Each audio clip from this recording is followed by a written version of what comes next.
Today we're going to be adding a layer of grime and streaking onto the Raptors by using enamel washes. The thing that's so great about enamel washes is that you can erase them as you go. So when you're putting down the enamel to begin with, you don't have to be too neat and tidy because you can actually remove a lot of it later on, and it sort of ends up turning it into a bit of a filter as well by just tinting areas to a darker shade. In this case we're using mostly a brown because I want to add a muddy sort of look to everything to go with the mud bases that they're going to be on. Now, I was first introduced to enamel washes via the mecha modeling community, so I saw them being used for mecha model kits, so for Gundams, but as well as for armor model kits. So a lot of people that work on military real-world tanks use enamel washes, and that's where I first started seeing these used several years ago, and I thought to myself, well, why don't I add these onto my Warhammer miniatures as well? It works really well for other genres. Why not bring it into a fantasy science fiction setting too and make them look even more realistic and really add another layer of grime and dirt and help everything blend into the environment better. Now, there's two main companies that do produce them. You can either go with MIG, which is what I'm using here, or you can use AK Interactive, who also produces them. The colors are pretty interchangeable and the way you use them is the exact same. I'm just using MIG here because when I bought them, that was what was most readily available. But AK has really started to move into the market a lot more now, so you may end up wanting to use their products instead, just because it's easier to get a hold of. Now, I start by focusing on areas where mud, dirt, and grime would build up. So just with a fine brush, I go in and start adding the enamel wash into any of the recesses in any of the corners. So, as you can see here, anything that would be a little bit more in shadow will get it, or anywhere where mud and dirt would settle down is going to get it. As I mentioned, I'm not really that concerned about being too tidy with it either. I just sort of lay it on a little bit thick, and that gives me a bit more options later on and when I'm going to start spreading it out and streaking it. I also put a little bit onto some of the raised edges as well as some of the areas that I chipped. I'll put little pockets there, and then I can use that as a starting point to drag it out from as well. The reason why I use this dark reddish brown is because it makes a nice natural shade for the green. So I'm using it not only to add a layer of mud and grime, but also as a way of shading on the green paint here and adding a little bit more contrast and definition to it.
Now that I've got the enamel wash in all the spots that I want it, all those darker recesses, it's time to go over it and start working with it, cleaning it up and streaking it. One thing I should note here is that while you can go back and sort of edit and adjust the streaking grime after with the enamel wash, there is a time limit on it. So if you leave it overnight, for example, it's going to be pretty much stuck however you have it. So you don't want to really leave it more than 10 or 15 minutes probably before you start going at it again with the enamel wash in order to start tweaking all the lines. Now on most of my Raptors, my brush direction is always going top to bottom to go with sort of like rainfall, or most of the grime is going to be affected by gravity and moving down. In the case of my Outriders, however, because they're going to be moving forwards with a lot of speed, I use a front to back method instead and do all of the streaking from leading edges towards the back to help convey that these guys are moving, they're moving quickly over different terrain. Adding the streaking and the cleanup is pretty easy. All you have to do is get your brush damp with the odorless enamel thinner. You don't want it to be dripping, and then you just sort of start going over top of the areas that you've put the enamel wash down. So what I'm doing right here is I'm just sort of blending it in a little bit. So I'm going on those thicker areas and I'm blending it in, I'm feathering it back into the green, so we have a nice gradual transition rather than the harsh, messy one.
Now that we're done with the streaking grime, we're going to end up adding a little bit of dark streaking grime.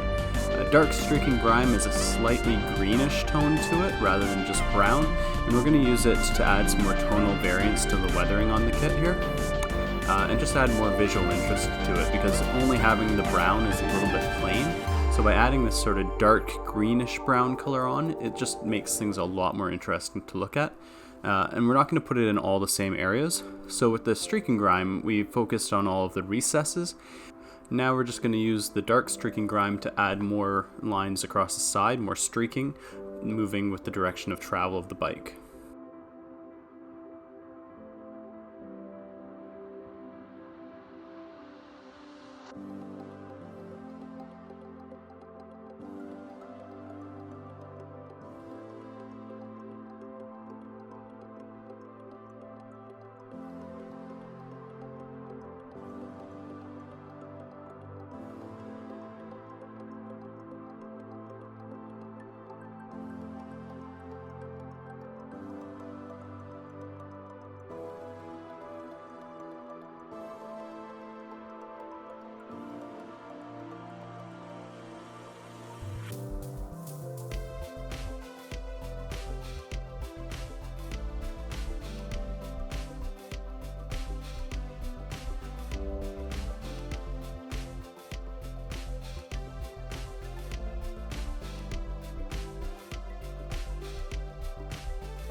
The last step of the weathering process here is adding splatter and splashes of mud onto the kit.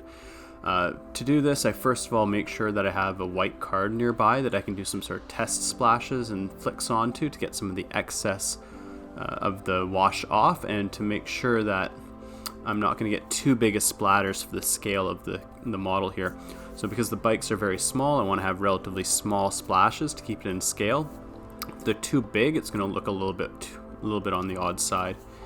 If I do get any too big, I can use the enamel thinner that was used before in order to feather them out or remove some of the splash, but I want to try and minimize that as much as I can. So I've got a bit of the oil wash onto a cheap stiff old brush here, one that I don't mind ruining, and I'm just using a metal stir stick to flick it onto the bike. You could use anything really, a pencil or a pen or a stir stick like I'm using, or even like an old utensil like a knife or something would work really well as well.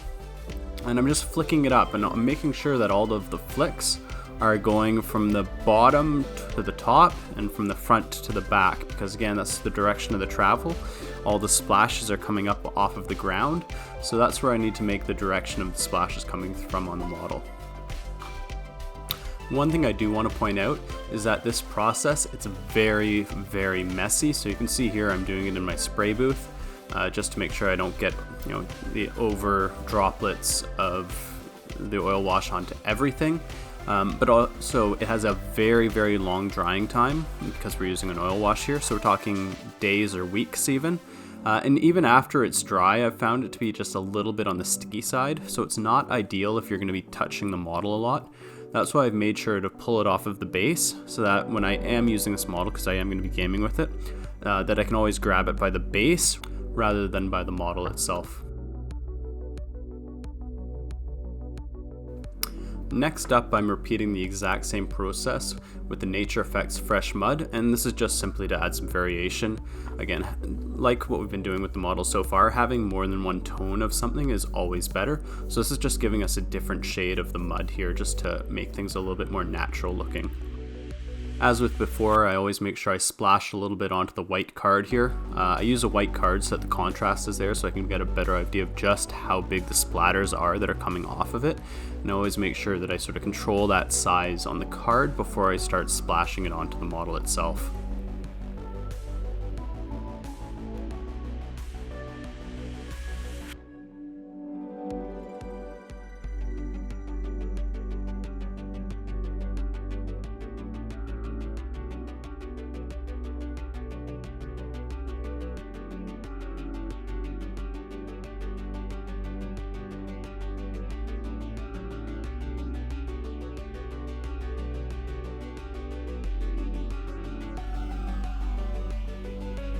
As with the first layer of mud, I'm doing all of the splashes from the bottom up.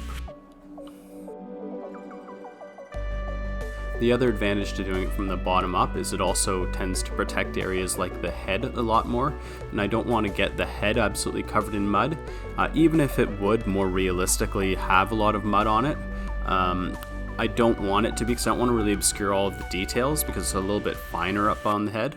And I want the head to be a good focal point, so I want to have a little bit more control over how it looks up there, as opposed to the bottom where it can be a lot messier. And that's where you end up getting more mud anyways. It's going to get heavier and thicker at the bottom, and there's going to be a lot less of it, and it's going to be less pronounced at the top.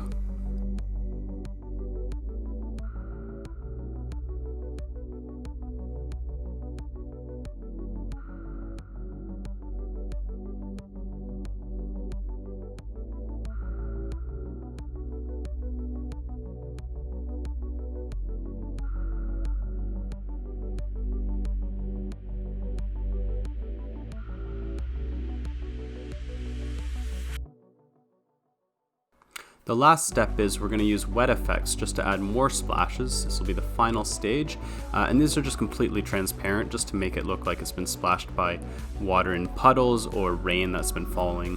And all three of these are going to dry with a glossy finish. So this contrasts nicely to the matte finish of the paints that were used and really helps the whole bike look like it's really been riding through the mud.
Lastly, I'm just dabbing some of the wet effects onto the wheels themselves.